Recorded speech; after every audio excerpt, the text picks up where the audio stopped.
Hey everybody, how's it going? Marcos Villegas for Fight Up TV here in Hollywood at the Wild Card, being joined with Oscar De La Hoya. Oscar, a lot of stuff happening over the weekend. I know fans watching this want to know your reaction to Rolly Romero losing to Pitbull Cruz. What did you make of the fight? Well, you saw my response. I saw the little video, yeah. But elaborate on your feelings. What did you think overall of how Pitbull looked in there, how Rolly looked in there?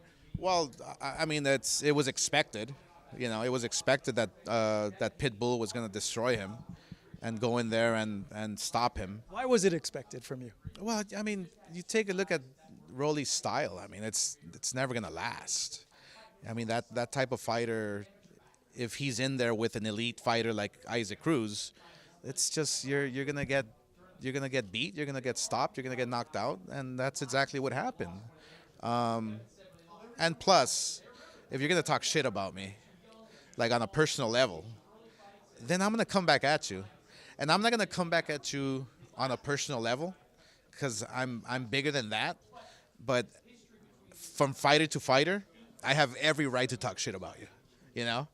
If I feel you need some work, if I feel that you're not doing something, like I can criticize you from fighter to fighter.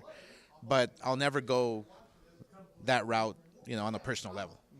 Yeah, Leonard wasn't too happy about the video. Did you see what he tweeted about on Twitter? No, I didn't. He just said that, hey, Rolly could have been hurt. That it wasn't very classy of you to go ahead and say that.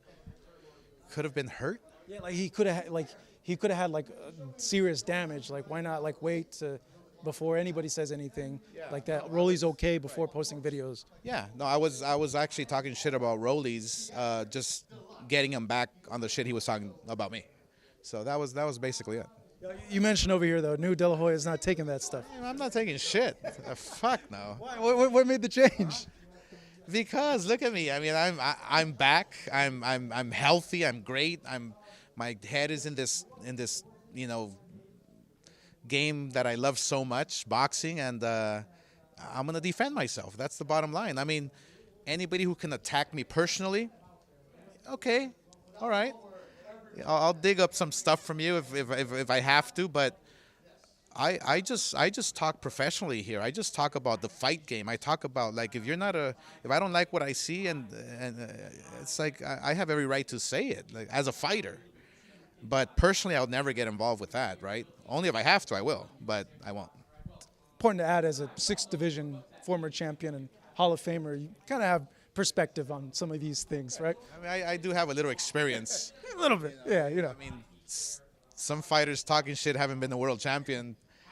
You know, it's like, what right do you have to talk shit? You know, it just doesn't make sense. I had a chance to speak to Isaac Cruz after the fight, and I asked him, hey, can we ever see a fight between you and Ryan? I know that's something that has been discussed in the past. Regardless of what happens here with this fight with Haney and Ryan that's happening on the 20th, are you confident you can make a fight with Pitbull? Do you want to see a fight with Pitbull and Ryan Garcia? Yeah, I would love to. It all depends on the April 20th show. Look, yeah, I would love to make Haney, Pitbull, a round robin with everybody. You know, Teofimo, all these guys. This division is hot. I mean, keep in mind that the gatekeeper in this division, it's still Ryan. You have to really think about it. I mean, it's still Ryan Garcia.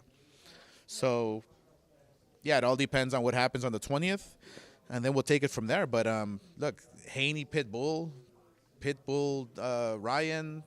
I mean, it's then Teofimo, Cepeda. You got a lot of. Even think about Cepeda. That'd be a crazy fight. A lot of good fighters out there.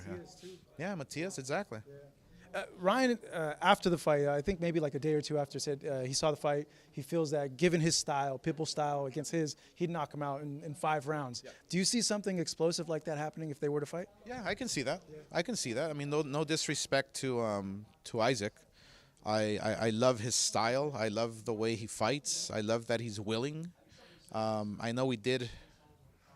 I think we did make an offer a while back to Pitbull to fight Ryan, and we never heard back, or something happened. I'm not sure exactly what happened, but I think Pitbull, like, being promoted by Manny Pacquiao, I believe it is, and Sean. So I think it'll be easy to make a fight with him. You know, down the road, I think that fight will be a mega fight. You know, soon. I hope so, man. That's an explosive fight, and given Pitbull exciting stuff. fight. It is. It definitely is. Given both their profiles. Speaking of this fight, have you had a chance to speak to Ryan? What advice have you been giving him coming into this fight, April 20th? Yeah, no, just I've been telling him how proud I am of him and how great he's looking. I just got an update from Bernard this morning, that he's ready, and I think we're a couple weeks away.